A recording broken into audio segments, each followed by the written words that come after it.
Hi, everybody. I just thought I'd start our four-part series on the birth narratives with you today, giving you a little background as we prepare for Thursday evening, Christmas Eve, and Friday, of course, being Christmas Day. There are four Gospels in the canon of the Bible. There are others that were written, of course, the Gnostic Gospels, for instance, and others that were not included for one reason or another. Many of them were political. Surprise, surprise. But the four that we have, Matthew, Mark, Luke, and John, are the official Gospels about the life of Jesus. Of the four of them, Mark was the first one written.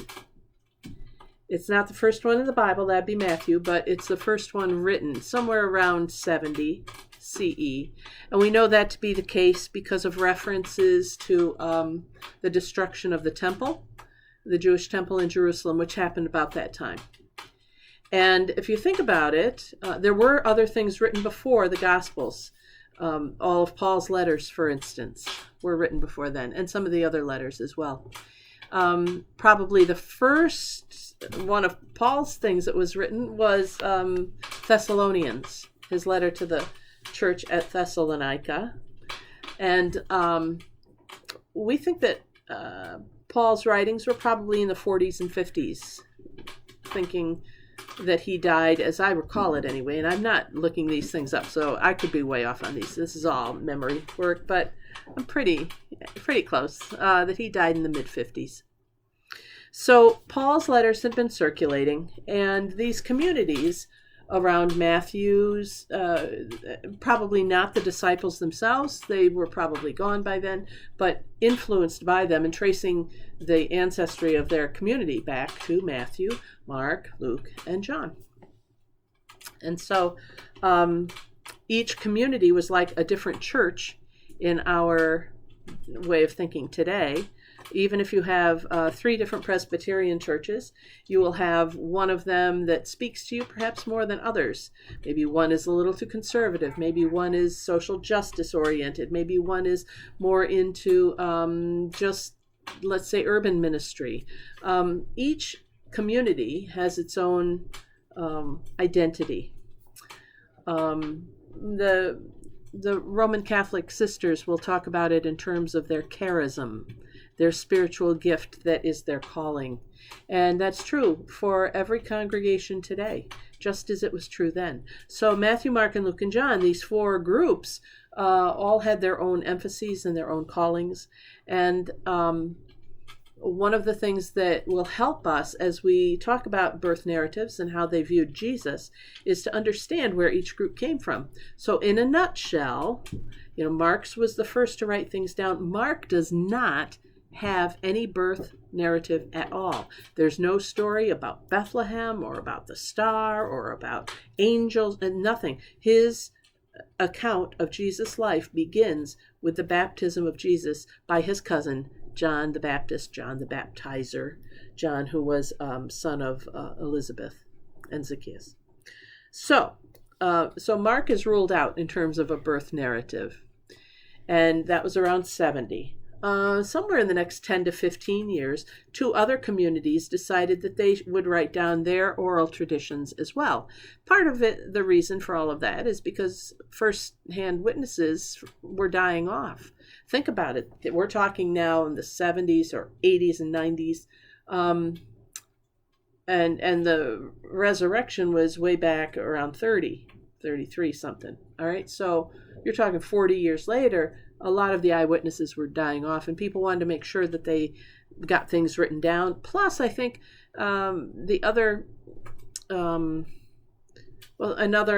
factor that was figuring into everything was that Rome was becoming more and more influential. I mean, they already ruled most of the world, but in terms of trying to control what was going on in that part of the world, they were becoming more dominating, especially with the destruction of the temple. And I think that the early believers were afraid that they would be wiped out and They wanted to make sure that something survived them, and so they started writing down their accounts. So Mark is out of the picture, no birth narrative. Then you have Matthew and Luke. They were written about the same time. And a lot of Matthew and Luke parallel and copy, actually, what was in Mark. There is a symmetry among those three. There are lots of similarities, not totally the same, but similarities. And so those three are called the synoptic Gospels. Think of synoptic, synoptic. Think of synoptic as the same root word as synonym. Okay, that'll help you remember. Matthew, Mark, and Luke are the synoptic Gospels with a lot of things in common. And and things that were different and unique to each of them. And then John's comes about much later. John, another 10 or 15 years after Matthew and Luke. So somewhere between 90 and 110 at the turn of the first century. Okay, we'll deal with John separately in a minute. Matthew and Luke, therefore, were written about the same time and for very different audiences. So Matthew's audience was predominantly Jewish. They were Jewish followers. They'd been steeped in Judaism all their lives. Luke's was not so much. Luke's was a Gentile congregation, very international, Hellenistic, big Greek and Roman influence. So you see that played out, as we will see over the next few days in the birth narratives. But when you think about Matthew, for instance, talking to a primarily Jewish audience of believers, they were growing out of a tradition that was expecting the Messiah for generations, and they had certain ideas about what this Messiah would be like, and there are certain parts of Jewish lore and history that every practicing Jew then and today would know about. We're talking being in Egypt, being enslaved, being led to freedom by Moses' whole story about being adopted by Pharaoh and all of that.